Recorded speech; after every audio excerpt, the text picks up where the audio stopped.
chat about it. I said I like VirtusPro coming into this. They've picked their map. This is their choice. BDS lost this to M&M yesterday, day before. I forget now.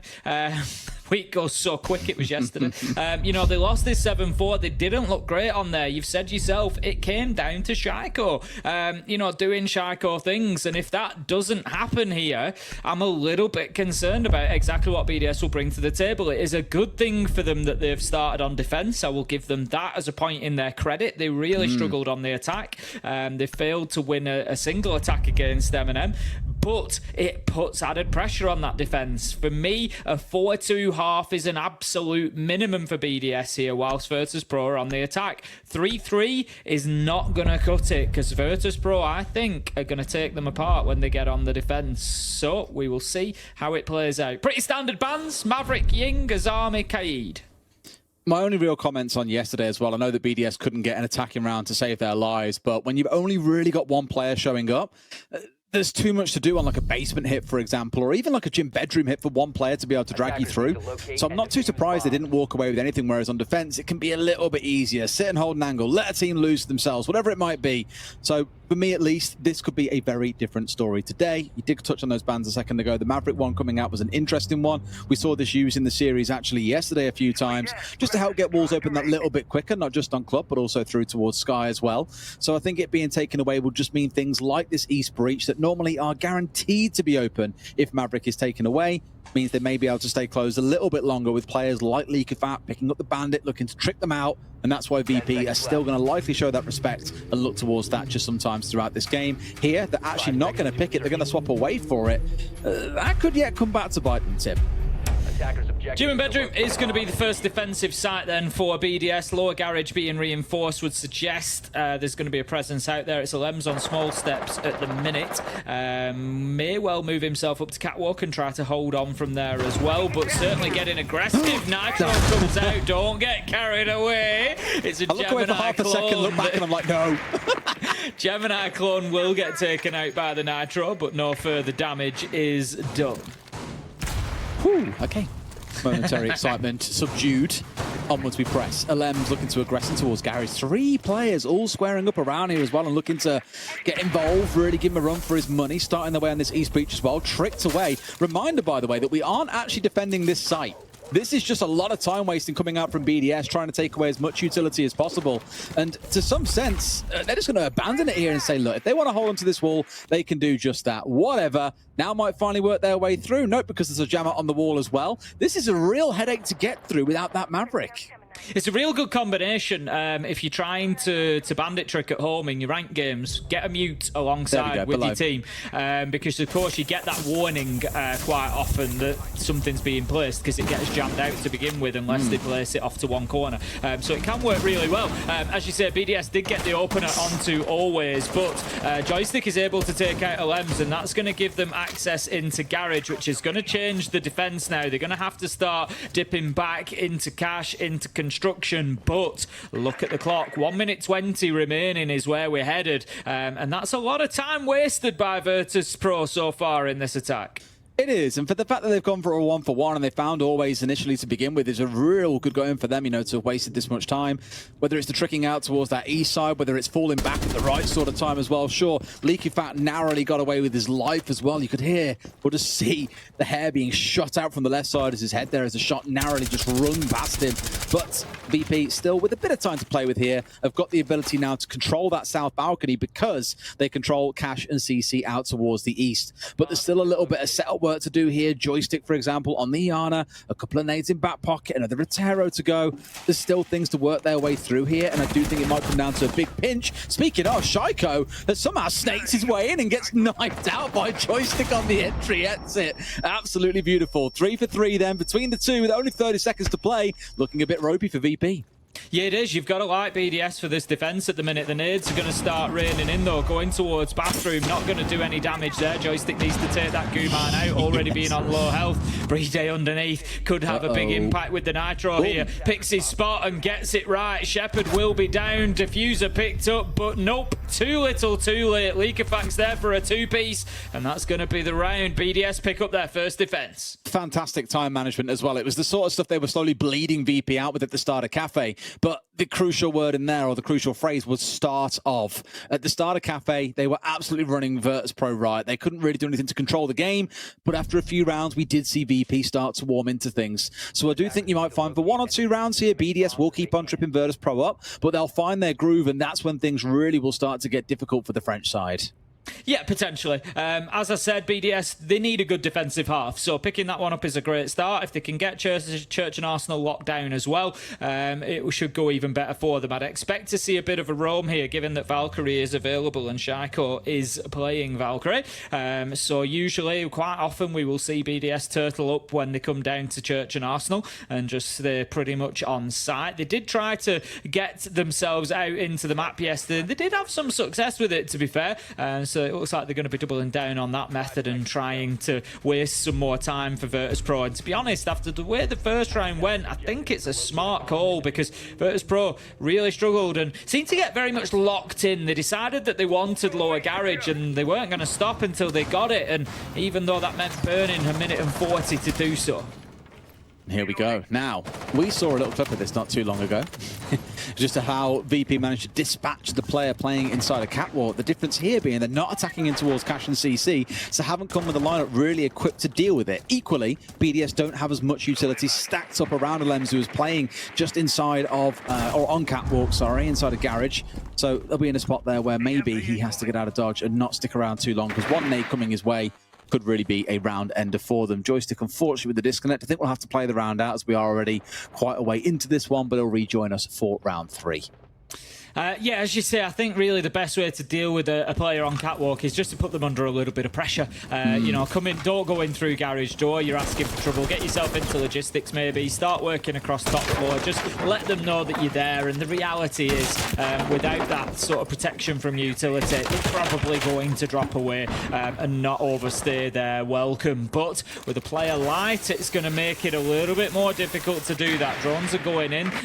They know that somebody's still in there. As I said, Lems, a little bit of pressure, he drops away, and I think it's a smart choice. There's no need to overstay in there, and here in that barricade, that's going to tell Pasha everything he needs to know, that he's clear to go in, at least take lower garage. The blessing, in a way, in disguise for VP, I wouldn't really call it much of a blessing, more just good fortune, is that they still kept the crucial operators they need to make this attack work. They've got the Hibana, they've got the Thermite, they've got the Sledge for the verticals, they've got the Thatcher in case anything is electrified off by Leakerfact. So they can still make this attack work. Really, Joystick was kind of the, I don't want to say the nice to have, but in many ways he was the nice to have operator in this round. So still every chance they can pull it back. It's almost as if you've just lost that initial entry battle and now you've got to make this one work. But we've seen a couple of cameras scattered around and they are picking up everything that VirtusPro are doing. Shepard going to be moving through, looking for that kitchen hatch. Just going to hear a little shot off, I think. Yeah. It's been left on a soft hatch, so they've been able to shoot a couple of those pellets off. Can't find the final one, so it will get the hatch open. And going to look towards getting the kitchen hatch as well. 6 pellets go on. You only need 4, Shepard. A little bit of a risk if they were to be taken off with an impact nade, but there's none left in pocket for Alems. Bride manages to pick up Pasha as he tries to push into dirt, and this is going from bad to worse for VirtusPro. 5 versus 3 now after that disconnect for Joystick, and it's just coming down to dropping kitchen hatch. Leakerfact is there, ready and waiting. Snaps the doors shut. Bride finds always, and it's all up to Dan. 1v5. A bit of a Hail Mary there, but I think by Shepard on the drop through to hope he could just get away with something. But I think ultimately acknowledging this round is done and dusted. BDS, a very clinical second round in the 5 versus 4. Move up to 2-0, and I'm sure Joystick will be rejoining us momentarily. Yeah, I think if, VirtusPro, as I said, I like them for the map coming in. It's their choice, and BDS were beaten here the other day. It was 7-4 to M&M.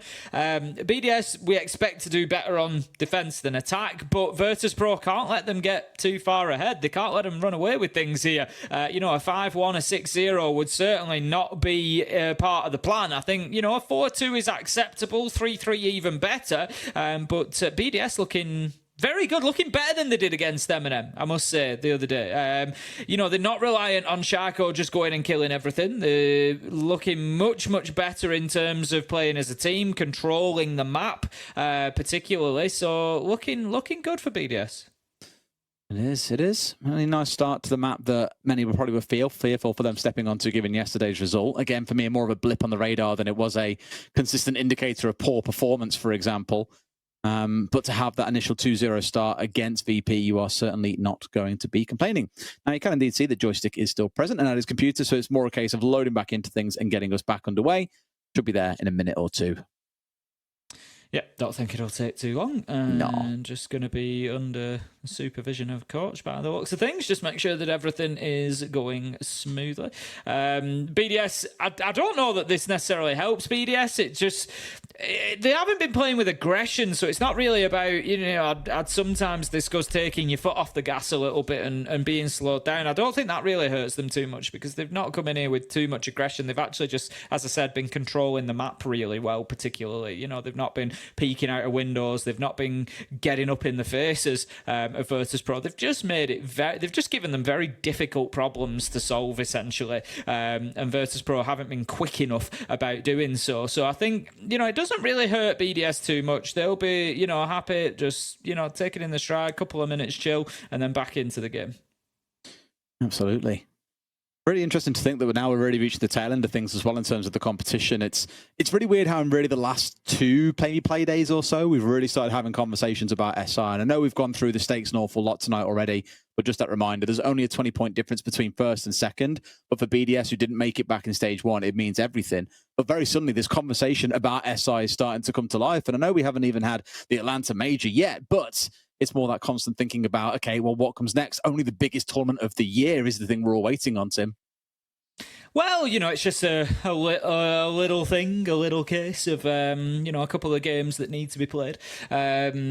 I can't wait for both. Atlanta Major, SI. I just absolutely love international sieges, just getting those matchups, the inter-regional ones particularly, where, you'll just get those two teams that have been, like W7 MPDS or whoever it might be that come together, and it's just absolutely mouth-watering. And to think that we're now only a matter of a month or so away, it's not too far at all off coming round. It's exciting stuff. Scary how fast it's coming round. I've had that realization in a few weeks. There's a few things that I've had booked in for a while, like, going away with work and things like that. And it's all just suddenly dawned upon me. I'm just like, oh God, it's a week and a half away. Then I get back and we have like a week and then it's out to, potentially out to the major as well. And everything just seems to all get stacking up together incredibly quickly. It's a busy time of year for Siege, but also a really exciting one. I'm glad that obviously when the stages came back about 4 weeks ago, that we've managed to see some really good competition throughout.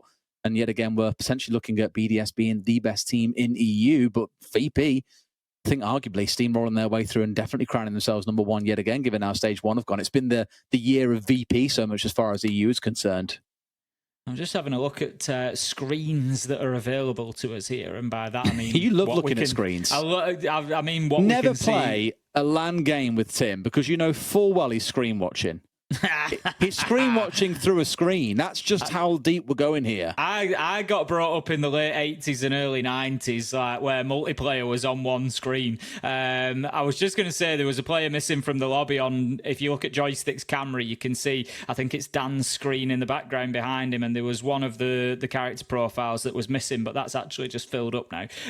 So I think that would give us the signal that we should be good to go pretty soon. On Sharko's screen, you can see all 5 of BDS are loaded in. So I think, hopefully, we should be getting things back underway pretty soon. But yeah, that'll blow a few minds in the chat, I'm sure. Multiplayer games were all on one screen. It was, literally you'd if you were playing with 2 players, it'd split the screen in half.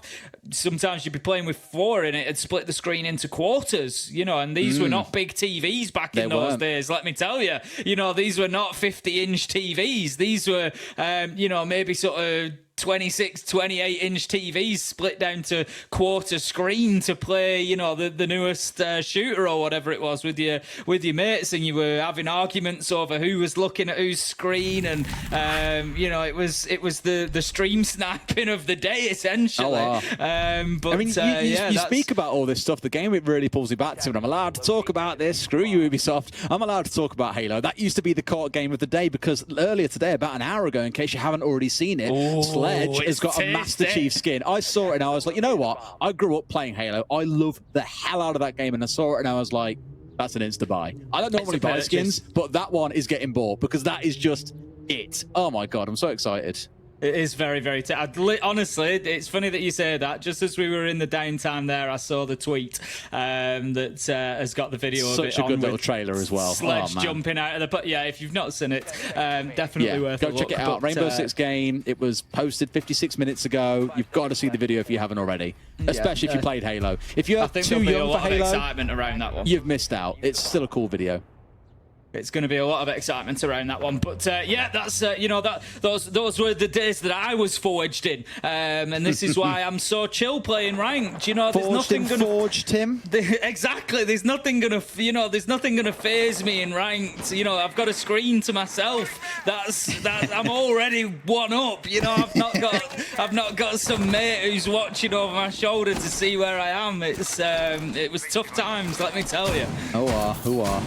Well, how far games have come on and how far we've still got to go in this one. Only a couple of rounds in. We did have Joystick unfortunately disconnect in the previous one. Unfortunate because he was the only player on the team that had a kill. Still, the only 2 kills that his team have got sit in his back pocket, whereas for BDS, a lot more going on over that side, especially for Leaky Faku. As I've commented a couple of times, has been a bit quiet as of late, but here, going pretty big across the 2 maps so far. Interestingly, BDS have chosen to take bar and stage. Bar and stock. I was going back to our older days where that was the site, but now bar and stage. Ian Chambers just messaged me saying a history of screens with Des and Ace. We need to. We'll do some sort of screen-based podcast at some point. No, we won't. Bar and stage then is going to be our site. A little bit unusual. BDS maybe just taking the opportunity. The game, as we've said, does mean plenty for them, but also it's not. Qualification is not on the line here for the major or not. Shaco is going to be pushed by the Gemini clone. That will give his position away. They're going to try to hold on to construction in a roundabout way. They're not going to keep a body in there, but they will keep presence in Master to try and keep that, because you want to be keeping hold of that hatch as much as you can. But now that VirtusPro have got them forced out, that should allow them the opportunity to plant on stage if they can get that wall open from stock, should that be where they're trying to push from. But it's been left soft and opened at the bottom. It's not going to be an easy job. Yeah, it usually is, purely for the basis of you can just shoot it inside of the bar area very comfortably. You got a lot of cover you can play behind. The attackers really haven't got much to work with, and playing it so open like this has mean a lot of discomfort, but always is charged inside of sight. He's there on the nook as well. I don't know if he's got away with this. Has he got the cover? There's no cover there for him, and Shaiko gets away with it for free. Joystick strikes, but just a little too late, but almost got away with that. We're going to try again. Got to ask the question as to where the cover was. It must have been in position somewhere if they're going to try and stick it again, because they're a little bit more confident this time. Joystick does get it done, but VirtusPro, I'm a little bit surprised by this. You've forced that position twice over and just not really had the cover in place to be able to secure it. You're now fighting your way back in. I'm a little bit baffled by that plant spot and the insistence on putting it down, if I'm honest. To be fair, if the Nook got away with that, BDS was so not ready to respond to it. The whole thing around holding construction upstairs and of course inside Master and Gym is that you get so much control over the downstairs by playing the verticals and through the hatch. If that gets taken away from you, VirtusPro could have just sat towards entrance. They could have sat inside a stock. They could have sat inside lounge and not stock, inside a lounge, sorry, and just done loads of work through and really given you almost nothing to play into there. You were stuck trying to fight long angles. You can't use verticals at all. BDS would have been absolutely toast. So I understand the hard commitment to try and get the plant down, but BDS just, once they figured out what was going on the first time, it's very unlikely you'll get away with it a second. VirtusPro back to the drawing board, I think. BDS going to be in gym and bedroom again. BDS are threatening to absolutely run away with this. It's not too unusual that we see one team take the other's map pick and then vice versa to take us into a third map. But we did expect better from VirtusPro. They chose to come here. The players are all well known for being clubhouse specialists, essentially. And they've just not been able to deliver on the attack so far. BDS did really struggle on the attack against M&M, so it is important for them to be locking down as many defensive rounds as they can, and what a job they're doing of that so far. Whew, okay, onwards we march. Do we see a change here in the second quarter, or do the fates of BDS or of VirtusPro to potentially lose this map continue on the way they are? Now, we had a clip of this again from Fresh just before. The work being done onto the garage breach first and foremost. Remember what step 2 was, Tim? Is to get yourself that CC breach opened up as well, then start to take control of garage, and then look for the plant to go down. And shock horror, VirtusPro are following that almost to the letter of the law. Ooh, there was an opportunity potentially to put that bandit trick down, but the stun canister came through from the Zofia, and that just prevents that second that you need in order to do it. So it would have been late, and damage would have been taken by Leakafak had he tried to stick that. So dips himself away, as you say, in Fresh's checklist. Step 1 and 2 are done. Step 3 is take garage. Joystick is about to do that, so that will be complete. Step 4 was planting CCTV. Leakafak is down at this point. Alems is just waiting, poised underneath, needs to be dealt with, because that step 4 there's kind of a step 3.5 really, and that's make sure that you've got control of lounge and there's not a Solus underneath who's going to stop you planting. It's a pretty big one, a slightly unofficial tacked on one. Someone's just got on there and scribbled it on the edge of a perfectly presented document. And Alems is definitely proving to be the reason why those scribbles exist. Has done a little bit of damage here already. BP looking to now kind of cover base on that one as well, try and get a player into the previous position, force the rest of BDS back. And by the looks of it, they have done just that. But Alems is still in position and still able to upset them here, Tim.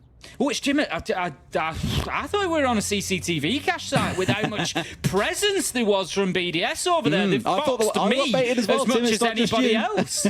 I'm thinking this is going to be dangerous for them, but no, what a play from BDS, to be fair. They've wasted 2 minutes, they've got 2 kills, and VirtusPro are no nearer getting the diffuser down, really. Always is trying to work logistics, and it's VirtusPro that are getting worked over right now. Alems is coming up behind him in garage as well, I think. Down could get himself shot in the back if he's not too careful.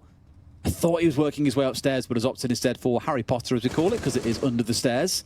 But for now, not yet looking to move in. He will strike the later this round goes by. As soon as it becomes clear that VP have squared up for a hit, that's when you'll see the strike begin. You've got Leakafat below playing with a C4 as well. Dan's going to find one. EMP through the wall to make this one clear to step through 2, which is what he's going to go for. Sprays through the softball, loves them feet, almost finds Renshiro, but it's not to be. At 3 versus 2, and here comes Alems. The backstab's coming on through, and Dan shouldn't be too much longer for this world. Sure enough, there he is. Diffuser is on the deck. It might be a 2 versus 1, but Shepard, without the diffuser in hand, it's on the other side of the map, has got it all to do. Yeah, BDS are just always a step ahead at the minute. Alems is going to wait for him to come through this door as soon as he hears those footsteps. No, I think he's just watching the window, thought he might come in through there, but no, it doesn't matter. Shepard knows there's nothing that he can do. I think he was hoping to vault through the wall there, but maybe just not quite open enough to enable him to do so. That's going to be BDS locking down round 4 then, baffling VirtusPro as much as they baffled me in that one. The gym and bedroom hold was good for them, and VirtusPro just don't have the answers at the minute. They're wasting too much time getting themselves across the map and getting themselves into a position to actually push onto the site itself. Absolutely. I mean, really, again, the fact that you had Alems and Leakafat just being these annoying little pests flying all around the map, and C4s from below, a late flank up through garage, for example, just all these things working against VirtusPro, and that was without losing 2 members early into the round. It's just very mobile from BDS, really playing the entire map and forcing VP to consider covering every single bit of space they've taken and making sure it stays covered. Yeah, it's hard to leave someone out on the east rappel, for example, but a lot of teams will do that. Whilst the team sweeps across, you'll have someone playing on the east rappel, out on platform outside CC. But when you've only got 3 left alive, it's arguably better to just go and play as 3. So BDS really knowing what limits they can test and what they can push. And VP, unfortunately, are just getting run around here by BDS.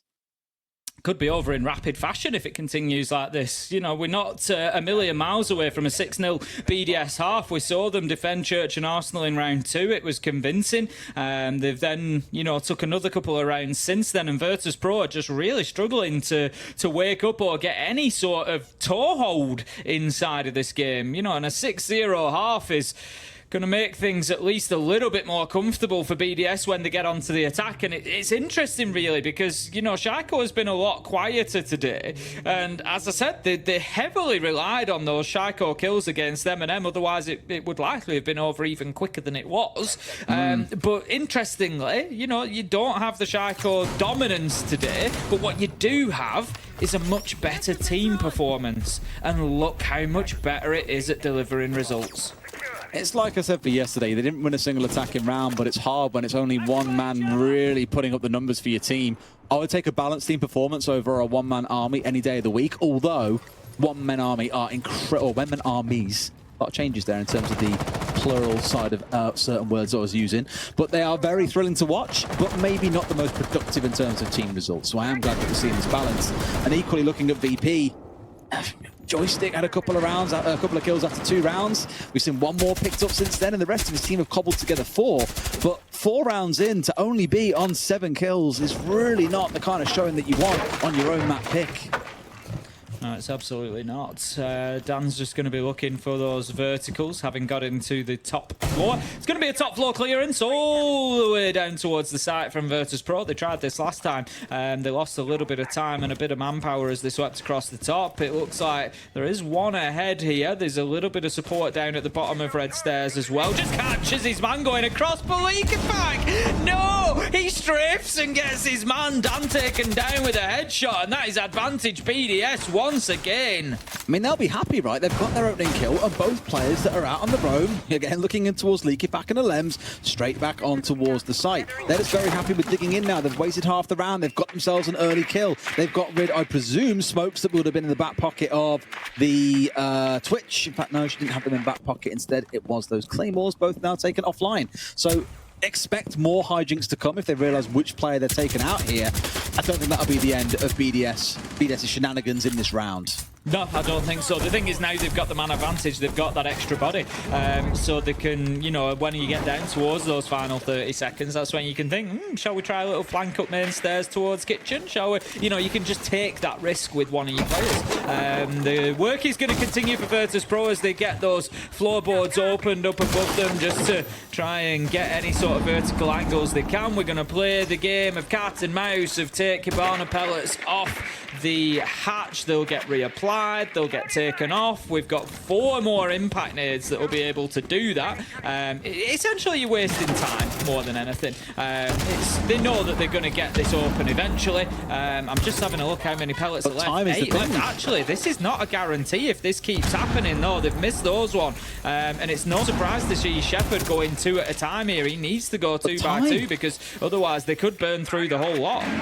But it's the time that bothers me here, Tim. They've got 15 seconds on the clock. Everything they've been doing has just been stalling out. Pasha's still with a full inventory of utility to play with here as well. A great nade comes through and finds out a Lems. That's what VP are looking for. They're down to just one left standing here. Can they find their man? Platinum starts going down as well, and they're going to drop the final shot onto Leaky Pack's noggin. Easy closeout. And for VP, finally, they get themselves on the board on their own map.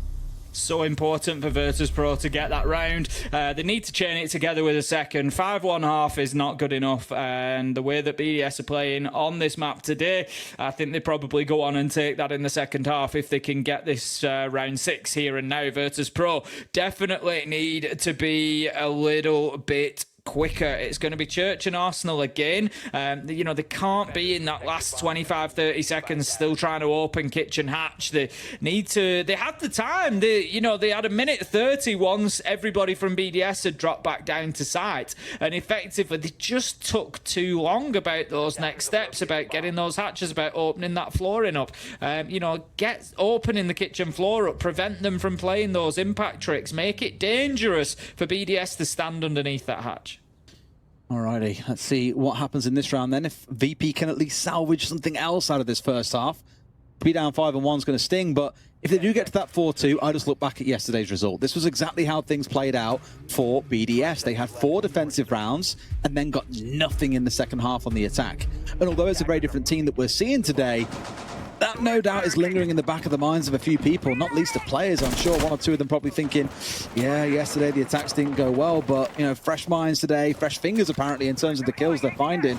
It could be a very different second half once we get into it.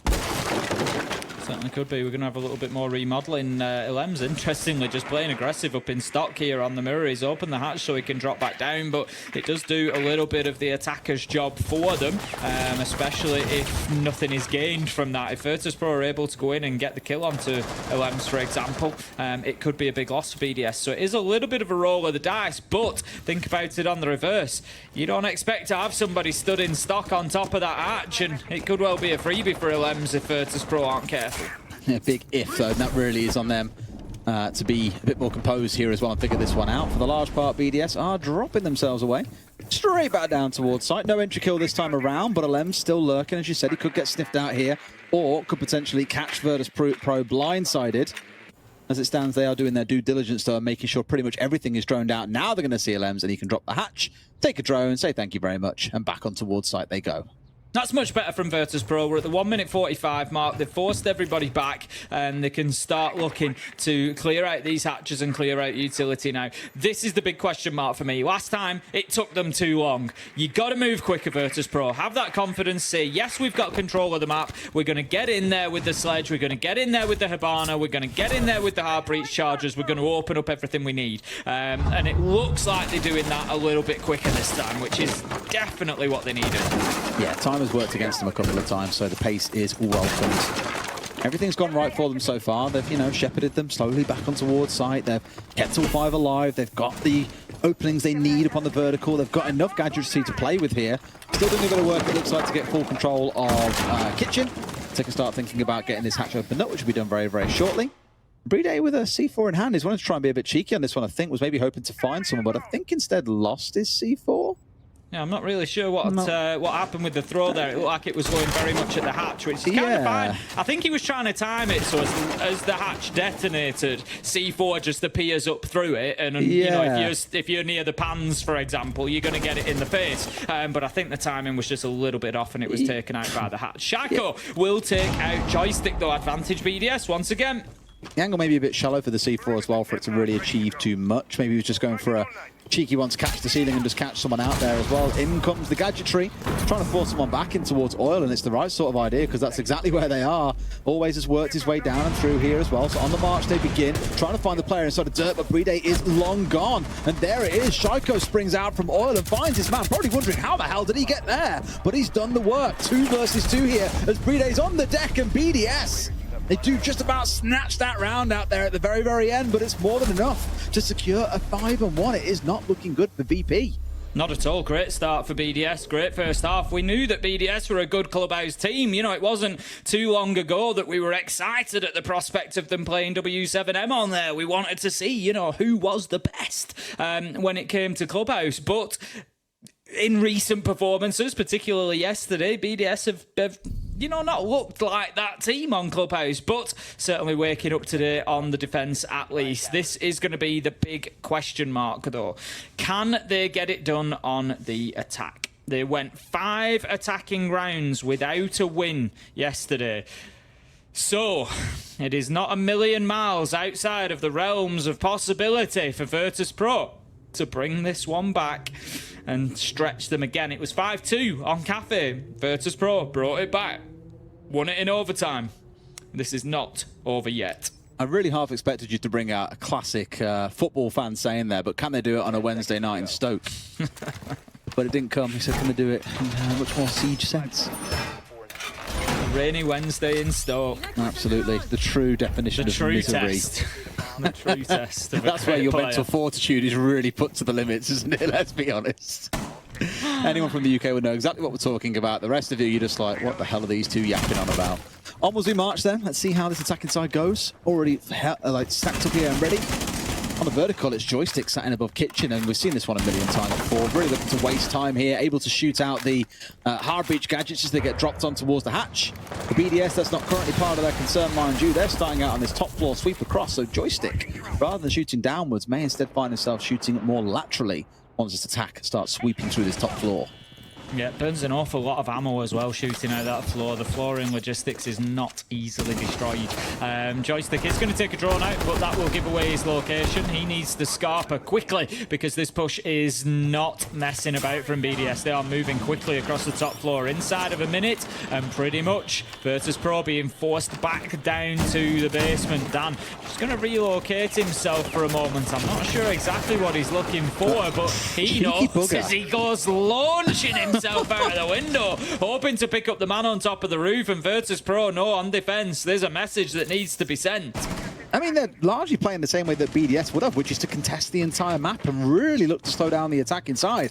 They would have watched a lot of that game from yesterday. Sure, they were also thinking about their own game they had, but largely looking at this, you're probably analysing it and just saying, okay, well, BDS did really struggle to get much done. If we can be disruptive and get up in their face and slow them down, they'll struggle as much as we did back in that first half. Joystick is still out here. Dan's fell back, but Joystick is ready to do some damage. And look at that, they see him first. Lems into this 1 versus 1. Will he find his man? Yes, he will. Joystick shut down. BDS in control. But Dan hasn't dropped away. He's still inside the kitchen and he's cooking up some trouble, Tim. He's going to be the one that really delivers a dish that's going to put BDS to bed potentially in this round. If they are not aware of him when they go in there, it's going to be an absolute free, maybe 2 kills potentially. But Leakavac and Breeder, they're sneaking down dirt. They're just going to circumvent him altogether. And I don't think that VirtusPro have got any idea that this is coming. They're just going to crouch walk their way patiently down. I tell you what, you shoot out that canister, you're going to give him some trouble. The Goyo is going to get burnt out. Pasha taking some serious damage there. Renshiro gets always. It's falling apart here as BDS get themselves onto site and are doing some serious damage. Here comes Dan on the flank, but how much can he do now? They know his position. He moves himself back through into site. He can't find any more though. BDS doing very well to control the space here. Renshiro with the final kill. BDS, they go 6-1 up, and they are teaching VirtusPro a real lesson on Clubhouse. Beautiful as well, because Joystick they dealt with quite comfortably. He wasn't a massive problem. Dan, sure, blindsided them a little bit, but by then they'd already kind of delivered a shock factor of their own by pushing up through dirt, completely catching a couple of players off guard out towards blue side. And by then everything was wide open. You even saw Shepard completely unsure, sat in the default plant spot. Yes, as a smoke, looking around like, well, where are they coming from? What do I do next? They just had no idea what hit them. BDS ran all the way over them, have now got a 5-round advantage. 5 rounds to mess up attacks before we'd even see overtime. Not even a clean victory for the side of VirtusPro. It feels like Oregon is inevitable, Tim. I think the way that BDS are playing is the key here. You know, it's not so much about the score. It's not, you know, when we look about the difference to yesterday, it was a one-man show. The rest of the team were struggling to get into it, and M&M were able to work around that, whereas this is a different beast that VirtusPro are playing against here. BDS, they know that they need all them SI points, as many as they can get, so they're fighting their way back into this one. They're determined to take us to Oregon, and I tell you what, it's not going to be easy for VirtusPro if we get there, and I wouldn't bank on it being too many more rounds until we do. Now it's going to be gym and bedroom this time. Dan all the way down in the bowels, the depths of the basement on the Solis, so something that BDS need to take account of, need to be aware, and oh boy, are they aware. At this point, quite a bit of pace coming in as well, really hoping to catch a player or two out as they work their way back up towards site. And sure enough, Shaiko's found Joystick. Just caught him napping a little bit and has just found a freebie there. Onto a Wamai of all things as well. The irony of a Wamai being caught out by grenades. 5v4, onwards we go though. And again, VP are now trying to hold them back as best they can, but it feels like the damage is already starting to be done. BDS are just so exciting to watch at the minute. The aggression and the speed that they're playing with. No mistakes being made either.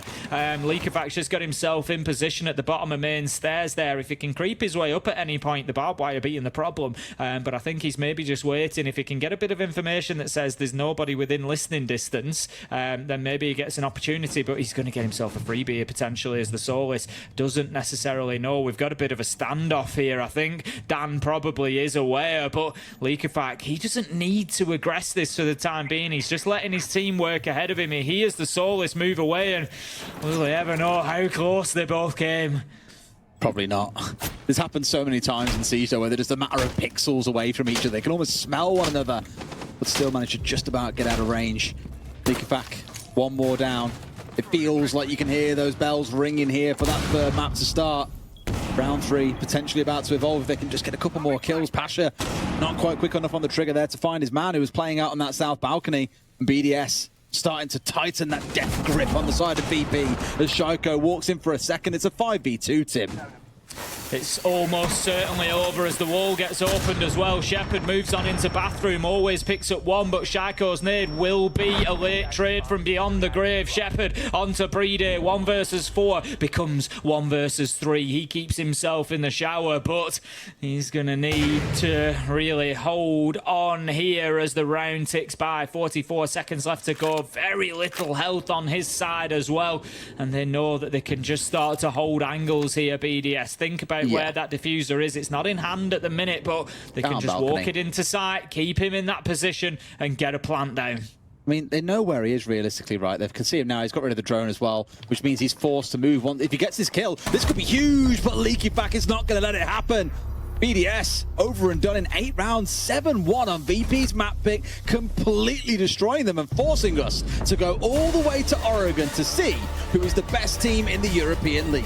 The opposite of what we thought was likely to happen there. I thought we were going to have a much better performance coming out of VirtusPro, and given BDS's performance on Clubhouse yesterday, you really thought it was a possibility, but BDS just absolutely shaking that off, coming out looking like a phenomenal team, backed again by Shaiko's kills, but the rest of the team just stepping up more this time. It was impressive the way they worked together.